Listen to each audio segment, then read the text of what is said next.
Welcome back, podcast with me Welcome and back. Ghana. You guys really enjoyed the For first having one. me on your podcast. Of course. How do you approach nutrients in a way that feels sustainable rather than restrictive? You should see it in like a game, like a bank.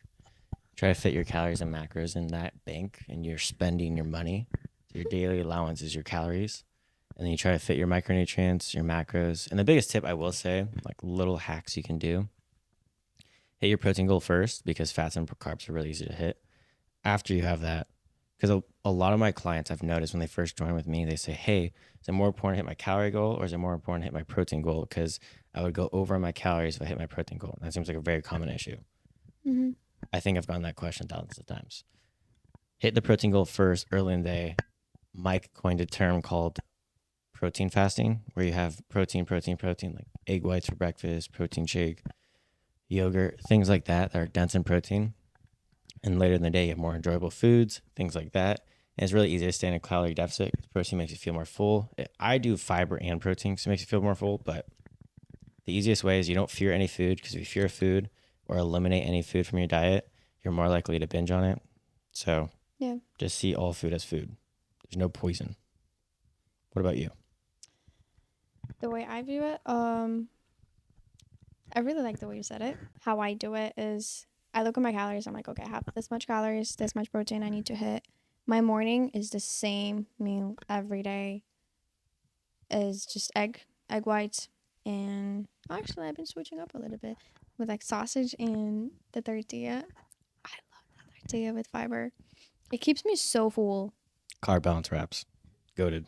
The best. 2 of those, and I hate all my fiber. I think that's well. You also started adding chia seeds and yogurt. Yeah. What do you like of the chia seeds? I'm not a fan of a chia seeds. I'm just not. You should not soak in it before. I think you should soak in I olive did oil. overnight oatmeal. Oy. And it was great. Actually, it was really, really good. I did okay, I'm sorry. I did Greek yogurt blended with fruits, coconut milk. Okay, I know you don't like coconut milk. Coconut milk. And then oats, chia seeds, and some fruits. And I just honey on top. So good. And it keeps me full for the half of the day. Yeah, I think chia seeds are great. They're very loaded in omega fats. Only thing is it's ALA omega fat, which converts to omega 3. You can't eat too much chia seeds, so you're fine. No. So with omega fats, do you know the 3 different omega fats you can get? Omega 3, omega 6. And omega 9, but no, the omega 3 breakdown. Tell me. There's Tell EPA, us. DHA, and ALA. ALA, think of it as the collagen of protein. Mm-hmm. Okay. So you know how I know collagen's that. not Yeah. very bioavailable. Yeah. It's a low source of protein. Yeah. It's really cheap. And I call it nitrogen spiking, where they make the protein seem really high, but it's not bioavailable. So it's doing nothing for you. So when you see a protein bar, if it's, Nothing at all. when there's collagen based in the protein bar, it's just a very low form of protein. That's So you're not super really cheap. getting any protein. Yeah. There's research to show if you don't hit your daily protein goal, collagen benefits you. But if you hit your daily protein goal, collagen does absolutely nothing for joint health, muscle gain, or anything along those lines that people think it's beneficial for. So it's just daily protein intake and the branching amino acid profile. Mm-hmm. So when I say that, for example, walnuts, people say are amazing omega fats and it's a great fat source. It's kind of BS. It's like collagen, where it's all ALA. So ALA, only 10% of it converts to EPA and DHA. We only have availability of EPA and DHA. So I have 10 grams of omega 3 coming from walnuts. I only absorb 1 gram of that. Whoa. Yeah. So you have to see in a lot of fish oil pills, if you don't look at if they don't give the breakdown of the EPA and DHA, and it's all just ALA, it's just like collagen. It's super cheap. So you can spike it and be saying it's 10 grams. But in reality, it's only 1 gram. Whoa. So chia seed has a lot of ALA omega fat. Still good. It has other forms as well. Not as bad as walnuts. But it has fiber, which is great. So it's a What double would you whammy. recommend for the best source of fat? Depends, because there's healthy fats and then there's omega rich fats. So it depends. Like avocado is a really healthy fat, Mm-hmm. but it's not loaded in omega 3. It's a healthy fat. It's a Okay. great fat source. Okay. In this case, we're gonna talk about omega 3 fats. would you recommend mostly salmon? What do you think about salmon? Salmon's great. I usually just use the supplement. I think at the end of the day, it's cheaper to use the supplement if you're just getting the pure omega 3 because salmon's really expensive. Because it's not just the Yeah. omega you're getting from salmon, it's loaded in protein and other healthy fats, and it's really good.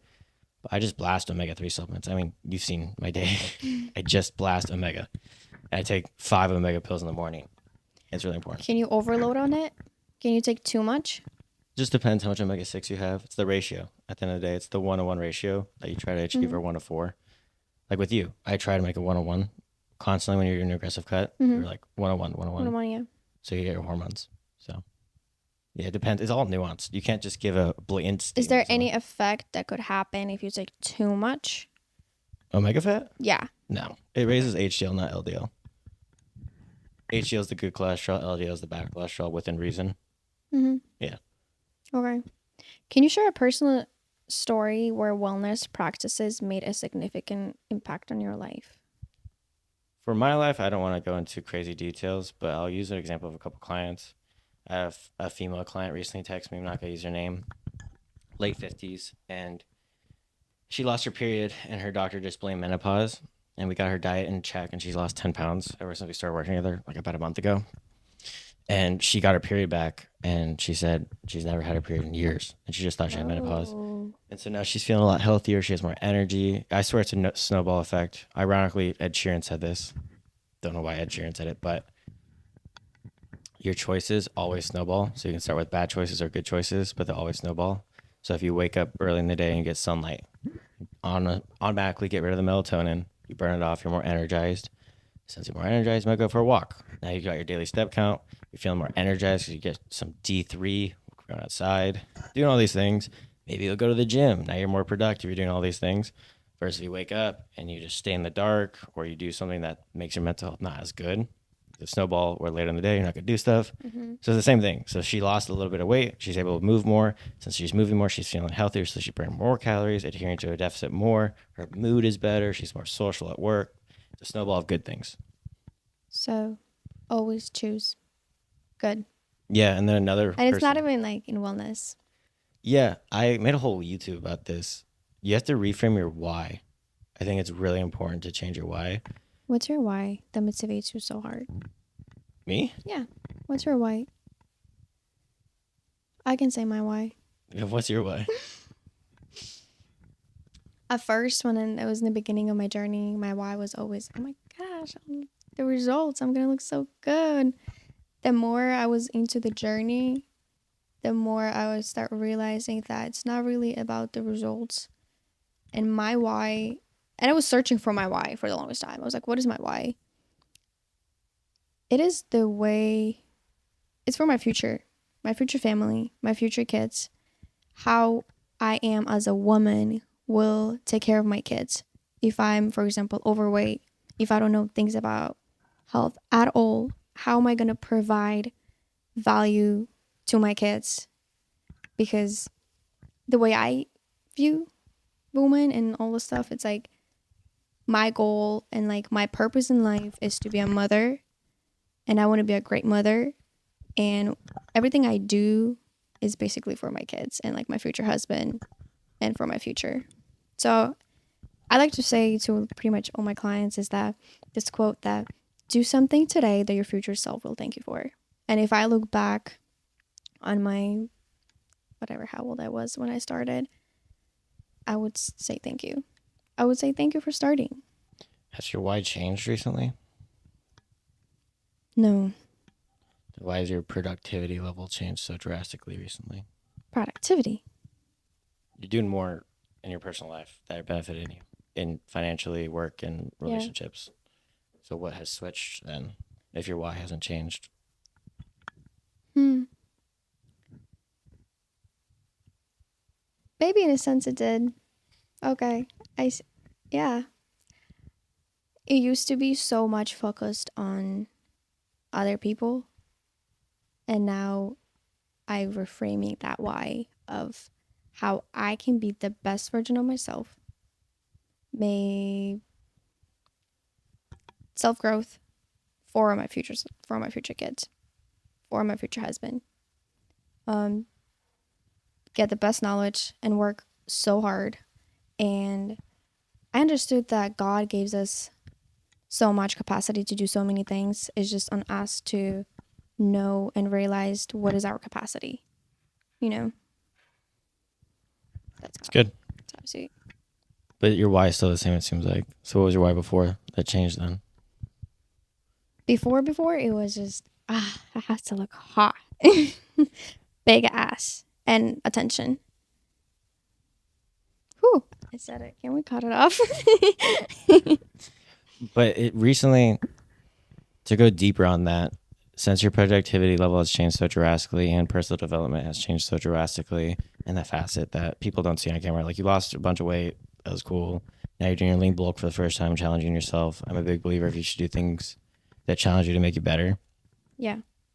So you're doing these things. What was the biggest reframe of your mindset besides the why? To challenge myself to understand where is my full capacity, to get to my like full capacity and learn more. Just constant learning. Yeah. And just realization of you don't know anything. Just learn. I think you said something key that you're not noticing, that you said you're starting to do things for yourself and you stop caring about what other people think. Good. Yes. That was a big one. Especially with social media. You kidding me? One post I would make, I'm like, oh my gosh, what did that person think? What did this person think? What did this person think? It was constant loop of what did other people think about me? Did I do good? Did I do bad? Stop. Drop that. I'm a big believer of fitness as a pillar of life that everyone should have to be successful in all facets of life. For example, that girl I mentioned that got her period back, I had another female client. She was really sad because she was just existing in life. She said verbatim, she was just existing. And she couldn't take her grandkids to Disneyland because That's my favorite story. she'd be a burden to her grandkids. And I honestly teared up when she was telling me that. And she said she's so confident I'll get results for her, so she'll do anything I say. And usually when clients say that, it's so emotional because they see you in a light as someone that will help them out of this dark cause. And a lot of people don't see that as fitness coaches that work with people like, oh, I just want a six pack. I just want to look good at the beach. I want to have an hourglass fake. A lot of The why is not hard enough. yeah, because the people, they usually lose the weight and then they don't keep it, or they get the result and they don't keep it. A lot of women I've worked with get the hourglass shape, they get the bigger glutes, and then they fall off the wagon once they get it, and they don't keep the habits because their why's not strong enough, and things like that. Like another example that I think was really poetic, Higher Up Wellness said, where his mother texted him saying, "You are so blessed. You're in a healthy body that God gave you that you could see this view that he went on a hike with." And it put it in perspective for Mike that you can't see this view if you're not in a healthy body. You can't walk this hike to see views that would benefit you in every facet. So a healthy body is a pillar to have a healthy life. Yes, and experience life to the fullest. Yeah, you live your life rather than exist. Yeah. No. You exist. If you're like overweight, you just exist. Yeah, now you want to live your life. Yeah. And I think it's a pillar also in productivity levels, because I've had clients, the traits you building your body, you can apply to other facets. For me, for example, I was so obsessed with fitness. I used that work ethic into social media. And what I've learned from social media, and I've applied it to the business world, all of them came from the traits I learned in the fitness space. I was hyper obsessed with looking good. Once I conquered the fitness space, learned everything I possibly can. I still think I'm a student to anyone. I want to learn constantly, so I'm always open-minded. We're always a student of life. But once I learned I had a knowledge level that I could help other people and get all the certificates and stuff like that, but then obviously doing my own independent research, because getting certs is stupid. Not stupid, but you just pay $100, get a PT cert. Using those traits, I think, can relate to a lot of people, and I think a lot of people should see fitness as that rather than just being vain. Every person, I think it's so funny when a person, usually women specifically, when I onboard them, not to sound vain, I just want to look better and be confident in my body. And I always say, let's reframe that mindset. Why is it vain of you to be confident? It's not vain. It's not vain at all to be confident. Yeah. You just want to be in a healthy body that you're proud of. That proud and confidence will lead and bleed into other facets of your life. You'll be more confident. You'll ask for that raise. You'll do more productivity. You'll challenge yourself. So doing uncomfortable things snowballs in others. For example, you're doing a lean bulk. You've never lean bulked. That lean bulk has now snowballed into you posting more content, you taking more leaps in life. Uncomfortableness always builds more character. Yes. Yes. And with to go back to like confidence, you can't just wake up next morning and be confident in your body because you're just being generally delusional. But the way I view confidence is like your achievements builds your confidence. So for example, okay, I lost this amount of fat, right? I got skinnier. You're building your confidence on the active achievements that you did. That's how you build your confidence. You're stacking undeniable evidence of who you are so you can say who you are. I love it. Alex Schmozy. My favorite person in the world. If you could change one thing about the way society views health and wellness, what would it be? We kind of touched on that, the vain aspect. I don't think it's a vain thing to be proud of your body. I don't think it's selfish of you to be proud of your body. I think confidence is one thing that a lot of people are lacking. We're in a world that wants connection, and we don't have the connection due to the fact that we don't have the confidence to talk to other people, do these social events. I have so many people that are afraid to go to the gym that work with me. I would say 40% of my clients don't go to the gym. We still get results doing home workouts. I take pride in the fact I can work with any situation, just 3 years of experience being in the space for so long. But the uncomfortable ability to go to the gym, that's an area where you can socialize, find like-minded people. You can have a buddy, an accountant buddy that just holds you accountable constantly. I've had people in a community I used to have, thinking about restarting it, where they would find accountability buddies that they would text each other saying, hey, did you get your step count today? All these things. I would do it as well, but having a friend as a support system has helped a lot as well. So I think it's just the vain aspect. It's not vain to be proud of your body in any way, shape, or form. So if I would be, I am your client, and I would be like, hey, I really want to go to the gym, but I'm so scared. We would start with the stacking undeniable evidence. So we go at home, build habits. We said this in the last pod. You have to build habits before you start doing things. So I always do in the coaching phase, like you did phase 1 where you lose all the weight. So phase 1 is just building proper habits and losing fat. So when you're doing the fat loss phase, it's more about the habit building than just getting the result. It's what we were talking about before. Fall in love with the habits. Don't fall in love with the results. So when you're building the habits, in theory, if I gave you your dream body, how long will you sustain it if you don't have the habits to sustain it? So I don't even care if I get a crazy transformation with the person. If they're working with me and they learn everything and we didn't get crazy results, I've had clients that were with me for 8 months and we lost maybe 20 pounds, but in 8 months, that's feasible. That's realistic. A lot of people can do that. It's nothing crazy. But afterwards, I'll get text saying, hey, I'm down 60 pounds. Just want to let you know the traits you've taught me are unbelievable. And I want to thank you for that. And those are the texts that genuinely make me proud, because teaching someone the why rather than just get a transformation and testimonial. Because when you're in the game long enough, I have thousands of testimonials. I can blast them everywhere. But making impactful change is a lot more cool. Yeah. Yeah. Shit, I was gonna say something. I was gonna ask you something. Just whatever. My first time when I started going to the gym, I came to the gym and I looked at all these beautiful people, like working hard, so hot. And I'm like extremely, extremely skinny. I just start crying in the gym, bawling my eyes out. Ran to the bathroom, went home. Next day, the same thing happened. And then for 3 days, I was just coming to the gym and reprogramming my mind of like, you're okay. Just reprogramming my mind, building the habit of just going to the gym, just driving to the gym.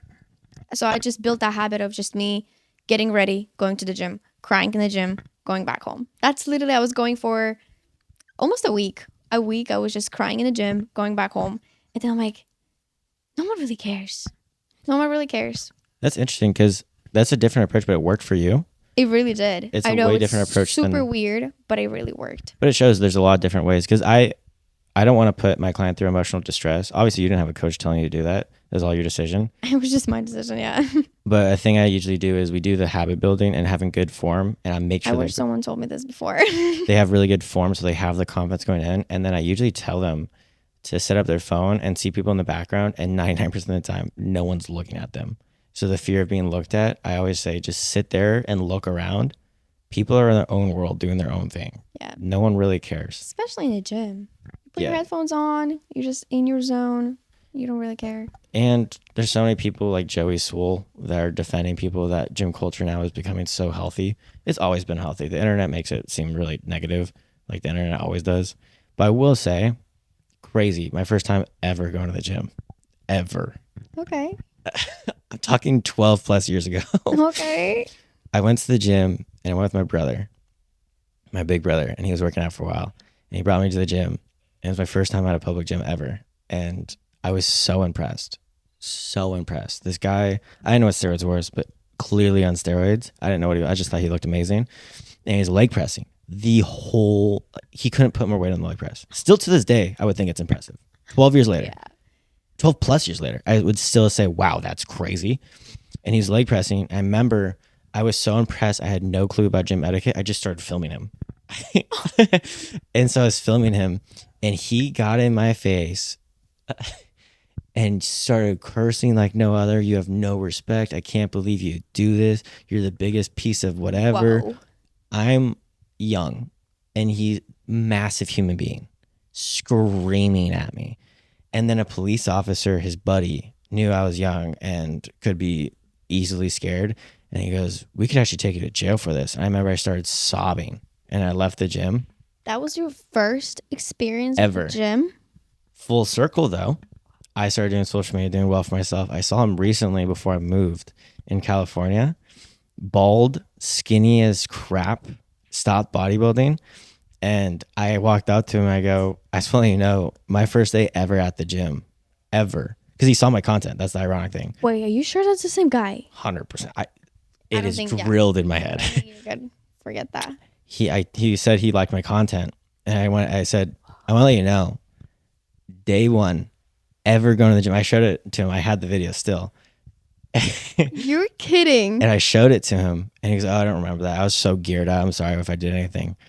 And I was like, I don't think you understand how much of a core memory that was. And it's so funny because he's so skinny now, bald, Wow. not preying on his downfall. Of course. Just, I was so flabbergasted when he said he was a fan of my content. Talk about full circle. That's wild. Yeah. You never told me that. That's crazy. Yeah. I was so shell shocked Wow. because I'm not afraid of confrontation and things For like that. some people, that could be a breaking point. To be honest, like some blah blah blah. Don't do that. The video you posted recently, where the guy was saying he was on a real delts machine, and he was like, "Yeah, I'm gonna be here for another 40 minutes." The carnivore. Yes. Be nice to people at the gym. They usually are. People are notoriously very nice at the gym. Yeah, that guy was very nice too. I literally have that experience. And I still say people are nice at the gym. Maybe that experience pushed you to be where you're at today. I went to the gym the next know. day and I saw him. Oh. I just avoided him. Mom didn't raise no bitch. I would be frightening. I would never go back ever. You know what's crazy? If that happened to me. I gave my brother so much crap about this.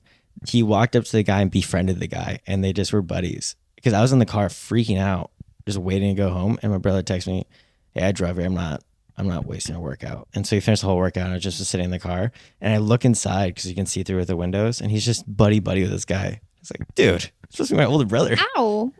That Yeah. would hurt me. And he's like, no, he's a nice guy. He actually wants to apologize to you. And I was like, never again. I will never speak to this man. In how many years he apologized? He actually didn't Well, apologize. no. He just Okay, said, never mind. well, he didn't remember it. He said, sorry, I was on so much gear. So he indirectly apologized, but not actually about it. Okay. Does gear change your mentality? I know a lot of guys that are on gear. Mm-hmm. I think it just amplifies who you are. But I don't think people care about steroids on this podcast. Most of my audience doesn't even realize people take steroids. People take steroids. No, I'm saying like in the fitness space, what I talk about is not prevalent. I talk about micronutrients. Like I don't talk about. Yeah, we don't. And I don't even show my physique hardly at all. We don't do this. Well, right back to you. What do you think should change in the fitness space?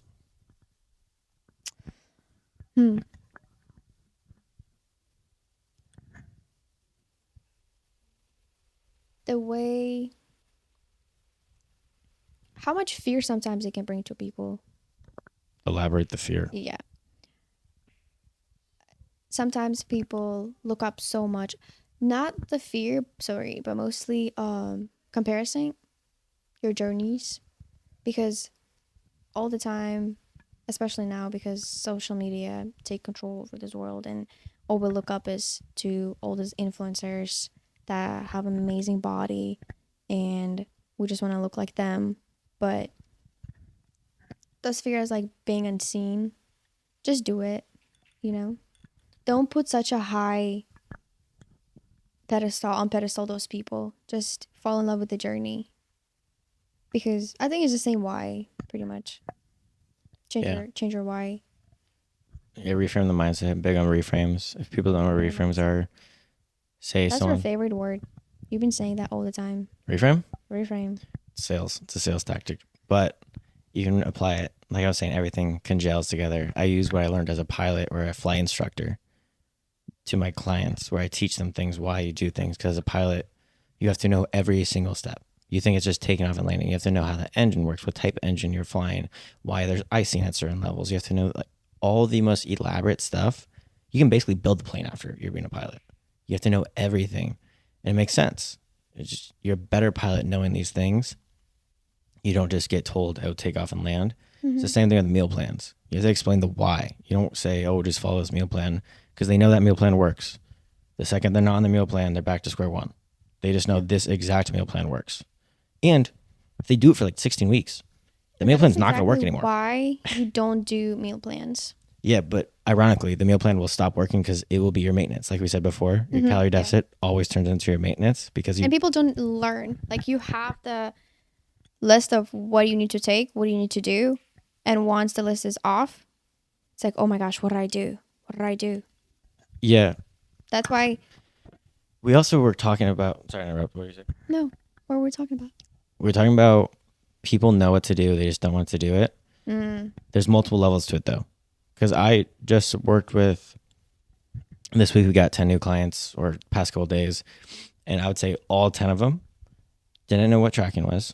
They didn't know what a calorie was. They didn't know what macros were, which is completely fine. I actually prefer those clients because there's a larger impact. Yeah. I would prefer that client than the client that wants to get a core vein, or the girl wants to go on stage. I'd much prefer the client that literally knows nothing about calories, because the impact you have on their life is substantially stronger. So I like that a lot. And so remember this one guy, he said, "So how does it work? Like how do you track? This doesn't make sense. This is so foreign to me." And a lot of coaches, I think, would be mean. Like, "Oh, you don't know how to track. Are you kidding me?" Because I've had that client say he hired a coach and then immediately refunded the coach because he said the coach belittled me. And I was like, that's so unfortunate that you had a negative experience, but I'm so glad that didn't let you. I'm so glad your negative experience didn't stop you from experiencing new experiences that could be beneficial. You can apply that to everything in life. You get cheated on and you won't date anyone else. You have a bad experience, you won't date anyone else because of that bad experience. So I'm glad that negative experience didn't hinder his growth. So I sat him down, we talked, and I was like, hey, you get a food scale, you weigh it, and then you scan the brand. If you use Chronometer, not affiliated, just really like the brand. If you scan on Chronometer, it's a free scan. You just scan that barcode in the back, and you put how many grams it says on the scale. And he's like, that's so simple. I feel like, why didn't that guy just say that? And I was like, because people assume they know how to do that. I'm not even kidding. This guy didn't understand what a calorie was. Genuinely. Then again, though, what we were talking about before, some people consume so much content. They know so much information. If you watch my content, you genuinely could lose all the results. You don't need me inherently. I've gotten, I would say 5 to 10 DMs a day. I've lost 40 pounds just watching your content. Thank you so much. I couldn't afford your coaching, but I just was obsessed with your content. And that feels great because you're helping the world no matter what. But there are those people that they know it's a calorie deficit, yet they do carnivore, they do keto, they do low carb, they do intermittent fasting, and they do these things because they assume it's the easy way out rather than just learning the simple, boring way. They know, but they just don't apply. Yes. So I think there's two nuances to it because sorry, my form was cramping. You can know so much. You can consume so much motivational content, understand the personal growth, but still you don't apply it. Yeah. For example, as it could be for the men, just because you make your bed and you take a cold shower in the morning doesn't mean you're going to be a millionaire. Dropping the mic. Thank you for the podcast. the amount of guys that come to me saying, I want to be just as successful as you. I want to hit my fitness goal. I want to do all these things. And they start doing, they think is the hard thing. Going on long runs, doing the exercise. But that's not the hard thing. The hard thing is the thing you're avoiding. Tracking your calories, getting your macros in, doing the simple, boring stuff day in and day out. Most women don't have this issue, genuinely. I've worked with, I would say 40% of my clients are women, 60% are men. The women can adhere to the boring stuff. They just need to have the explanation that makes sense. The men, they know the explanation makes sense, but they start with stupid stuff. You can make your bed every morning. All power to you. You should be proud of that. The results are happen in the work that you're avoiding. Alex Hermosen said that. Remember? Yes. And so people do these small things, even the entrepreneurs. Oh, listen, my crazy morning routine. I'm not even exaggerating. I haven't made my bed in 5 years. I have taken one cold shower in my life, and I did an ice bath with Mike, Higher Up Wellness, because we made a video about it. Mm-hmm. That is it. I mean, if you like it, like if people genuinely enjoy it and Yes. it brings them some sort of But joy in that's life, not but gonna it's make you not going to successful. make you successful. If we talk about success, genuine success, that's not going to make you successful. It's going to give you source of discipline and understanding what is discipline is. Going to the gym every day, having discipline, Habit building. taking habit building, yeah. But if you just build those habits, continuously doing it for years, and nothing changes after that, did they bring you anything? Yeah, because Not really. I run two businesses where I'm online fitness coach, obviously, and then I have my mentorship with Brandon Clark and Empire Blueprint. And you where- can take cold showers. And we help people scale their online fitness coaching and social media because I love this stuff. Borderline autistic about it, where I just love analytical stuff. I mean, I've only had my Instagram for 11 months and I'm over 200K and stuff like that. So I love stuff like that. I love helping people on facets like Malachi. I don't know if I ever told you about him. He lost 30 pounds with me. He had fitness, had such an impact on his life. He wanted to spread it to other people. Made his first 30K working Whoa. with me, both facets. Whoa. And he texted me that text. I sent you this text, so you definitely know it. Mm-hmm. Malachi, sorry for sending it. But I posted it, so you're cool with it. It said, "You've changed my life, not just physically, but now I'm doing things I never thought I would have until my late 40s. So I want to thank you so much." So texts like that are so impactful because I can help people on all levels. And the number one thing people say is, "I want to be as successful as you." And I don't think you want it bad enough because you'll make the decision. You'll make change when the pain of staying the same outweighs the pain of making change. Tony Robbins. Bars, heat, amazing. Drop the mic. Love that quote. And it's Best true quote. because so many people, when I see this DM, they do ice baths, they run marathons, they do all these things. I'm on my computer 11 hours a day. It's boring. Get to 14, I feel like. It's boring. It's tedious, but it's the tip of the trade or it's needed for the trade. I am making content. Making content's not even the hard part. Shooting this, we'll shoot it for an hour. It's going to take me 4 hours to edit. No. I can make 6 videos a day. He's the one who does it. It's the editing. It's the hard stuff. The boring, me sitting on my laptop listening to music while I edit for 10 plus hours a day. That's the boring stuff. Texting over 800 times with my clients a day. I shouldn't say it's boring, but that's the stuff no one wants to do. They want the money, but they don't want to coach the clients. I will never let my quality go down just because I'm successful. So I'm texting my clients all day. That is not the glamour. That's not the glit, but that's how you get results. It's unfortunate truth where the difference between someone that's successful and someone that's not is you do things you don't want to do like you love them. That's the difference. Mike Tyson. And eventually you do fall in love with those things. I love it. I think I'm truly blessed in the And fact it's also- that I love it. That's a habit. You know, you wake It's up not even every just day. a habit. Scotty Fitness, he does his daily, every Wednesday he does a text where he checks on his friends. Love that guy to death. That's awesome. Every Wednesday he does a bro check. It's amazing. I want to implement in my life more. It's such an impactful thing. Genuinely just a mental health check every single Wednesday. It's amazing. And I did it to him because he just had an issue where he made a video that a lot of people didn't like. Not going to talk about it to give it more light, but I checked in on him because it's a lot. He had hundreds of thousands, if not millions of people hating him. Whoa. So obviously I wanted to check That's on a lot of friend. pressure. So I was just checking on him. He just had a great mindset, Scotty's a king, amazing guy. And then he asked me how life was. And I honestly said, I'm working more than I ever have in my life. And I've never been more proud of myself, which makes me the happiest I've ever been. And he's like, what do you mean? And I said, I went from working 10 hours a day to 14 hours a day. And that improvement has made me substantially happier, because my biggest downfall was I felt like I could do more and I was leaving something on the table. And the fact that I know I'm not leaving anything on the table now makes me happy. Well, wow. So that's why it's a blessing that I get enjoyment out of working this much. So Choose your heart. yeah, choose your regret. Choose your regret. Choose your regret. Is either you're gonna regret not doing the thing, or you're gonna regret. Actually, I'm plagiarizing it. Alex Mosey said that. Choose your regret, where you can either regret not doing the work, or you can regret not going to that occasion that will be there any day of the week. I really liked the way you said it today, earlier. You bring that up on the call.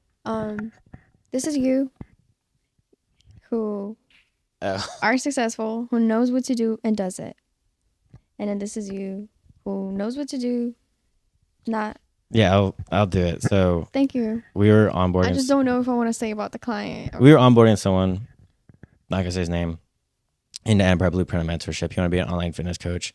And the biggest issue I always see is imposter syndrome. People say, why should I help people? Why should people listen to me? Which is true. It's not normal to lead. Yeah. It's a weird feeling to have people ask you questions and ask for advice. You are their mentor. And so I said, person A believes they're the best coach on earth, that they could change people's lives, that they're going to be successful. Person B says, I'm scared. I'm not good at this. I know I suck at this. The fact that they say I know I suck. And I said, what if they're both right? What if they're both correct? That person that is delusionally confident and is just confident in their abilities is going to go 10,000 times farther than the person that says I suck. People empathize on negative of what if. But what if we're going to do empathize on like positive what if? What if that business is going to succeed? What if you do go on this walk and you meet someone? Like what if... They're both what ifs, but people lean to the negative one. Because what if the business works? What if I fail? What are people going to say? Every person, I am not kidding. When I see someone making strides in their life and taking risk and they fail, I almost want to text them saying, I'm so proud of you for taking a risk, because it is so empowering to take a risk and fail, because people don't outweigh the percentages. Say you try to do a fat loss goal and you fail. You hire a coach, pay $3,000. You're out $3,000. That really sucks. It's unfortunate. You took a risk on your health, and that risk is going to allow you into trying it again and take a bigger risk in life. In fitness or entrepreneurship, this is a really big thing people don't realize. So if you start a business to 50-50, let's say 50-50, it succeeds or fails. Mm-hmm. If you fail that business, you have another 50-50 if you start a new business. And the reward is not a 50-50. It's 50x, 100x. So basically you have a 50-50 chance for the lottery every single time, but no one thinks of it like that because they hate the feeling of regret or hate the feeling of failing. People try a diet, they try keto, they fail. I hate that feeling of failing. Everyone hates failure, but that's where growth happens the most, is when you fail. Reflect on it and move on. Detach yourself from that negative. Don't dwell on it. Don't dwell too much on your failures. Reflect.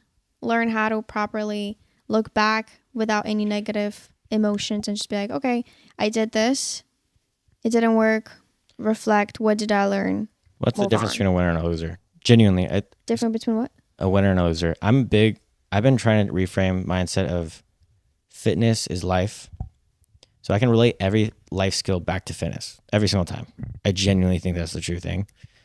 Because obviously I'm a fitness coach and I'm giving life advice right now, but I give life advice every Monday, Wednesday, Saturday in Empire Blueprint. So it's a part of my life. 200 plus coaches I mentor. 200 plus people ask for my advice about life, financial, things like that. And it sucks I can't share it more on my fitness page because I'm fitness oriented. Mm-hmm. But say with my coaching clients, I teach them intermittent fasting, calorie banking, low carb, intermittent fasting. If they don't like one diet, they try another diet until they like it. I tell them every single diet they can try, and they will like a diet. I guarantee it. Some people like low carb. Some people have literally fasted for one day and ate at maintenance. That person's intake is usually 3,000 calories, so they're in a 3,000 calorie deficit for that week. because they fasted for 1 day. Whoa. It is all very simplistic. You just have to find the way that you enjoy. That's why I don't understand the fitness space is you literally just have to find the diet you enjoy. It is all whatever tip and trick you can do to adhere to a calorie deficit. If it's OMAD, doing 1 meal a day, if it's intermittent fasting, is it you can't have carbs because you overindulge on carbs? Is it keto? Is it Atkins? Is it carnivore? All these diets, they have side effects, but I'd rather you be a healthy person. So Keto side effect. keto, lack of protein, lack of muscle mass, you're going to have more diabetes or more predisposed to diabetes because you have lack of muscle, and muscle is the number one deterrent of cancers and diseases. And the number one reason people will go to retirement homes Thank you. is they can't squat out of a toilet. So not having muscle from a keto diet, I would actually much prefer the Atkins diet. It's keto, high fat, but also with high protein. So I prefer Atkins substantially more than keto. And keto, you could have high LDL levels. But with intermittent fasting, for example, you have a spike in your cortisol level. You're in fight or flight state. That's why you're wired. You're feeling more focused because your body's literally in survival mode. Your body doesn't like that. So you're naturally going to have a higher cortisol level. You keep less muscle on when you use intermittent fasting. But we're talking about the minor things. Mm-hmm. You understand what I'm saying? Mm-hmm. You're going to lose a bunch of weight. So what? You might lose 0.5 pounds more than if you did a continuous deficit. I would much rather you lose the 40 pounds and keep 99% of the result and just miss that 1%. People really focus on the minors when you should be focused on the majors. What's your major goal right now at the moment? Public speaking. Yeah, I'm doing a public speaking. I'm a big believer of challenging your friends. Everyone in my life I like to challenge, and I like them to challenge back because I feel like that's growth. And that's what you mean when you actually, if you're kind to a person, not being nice to a person. You can be nice to a person by saying what they want to hear. Being kind is actually building improvement. And I'd say a lot of my friends are kind. They're not nice. So his challenge back to me was I need to do public speaking because I like to be, same thing. I like to be a mentor. I like to help people. But my biggest thing is I can't public speak. Ironically, I do social media, but I suck at public speaking. I can't speak in front of a room. So to make me uncomfortable is I'm going to do a speaking event with him. Appreciate sharing that. Yeah. So I'm really excited about it. It's making me super nervous. I get butterflies in my stomach, which I haven't had in a while. If it's going to go so good. It's going to go well. It's going to go so good. You're going to do amazing. I'm delusionally confident in everything I do. Period. As you should be. But I will say I haven't felt this in a while because you only grow when you're uncomfortable, and I'm comfortable in my abilities now. I talk to thousands of people in a week because of my business. I'm very comfortable with that. I'm good with high pressure situations. I'm good with sales. I'm good with talking to people in really dark spaces. I'm big on helping people in fitness. Mm-hmm. All these things I'm comfortable with. I've done it. It's my bread and butter. Not my bread and butter speaking in public. And I'm so proud of you for taking that step and Appreciate realizing that, okay, I got too comfortable. What else I can do to get out of my comfort zone? And that's why I value friendships like that quite a bit. What's something that you're working on besides your lean bulk that we're doing together? It's so hard. Personal growth a lot. Said twice. Something you're working on. My biggest goal is like just working on my coaching right now. Yeah, talking to people. Okay, it's been so hard for me. Been doing your sales calls. Doing my sales call. Oh my God, I'm nervous. She's also an unpurple. Just milking her for everything she asks. Just because I'm not from here. Yeah, the accent. And I have an accent, and that is the biggest thing that stops me from doing everything. Everything. Yeah, not to sound sexist. Stops me to talk to people. Stops me to even start to talk to strangers. Like talking to social media. Not to be sexist, but women naturally don't like confrontation on sales calls, so it's harder for them. But I actually only have a women's team of salespeople because men naturally don't want to talk to, or naturally don't want to say no to women. So I think women naturally are better at sales. That's why I only hire women. Whoa. But women naturally don't like confrontation. So it's a pick and choose. If women are really good at sales, like Shelby Sapp, for example, big fan of her content. She's the best at marketing. She's very good at sales. I actually take a lot of inspiration in her marketing abilities. Unbelievable. I don't know her reputation. She has a bad reputation. I'm sorry. But I've seen the surface level stuff, nothing besides that. And I think women are naturally better at sales because if you flirt with a person, naturally, if you're selling a guy, the guy's going to want to buy anything you sell.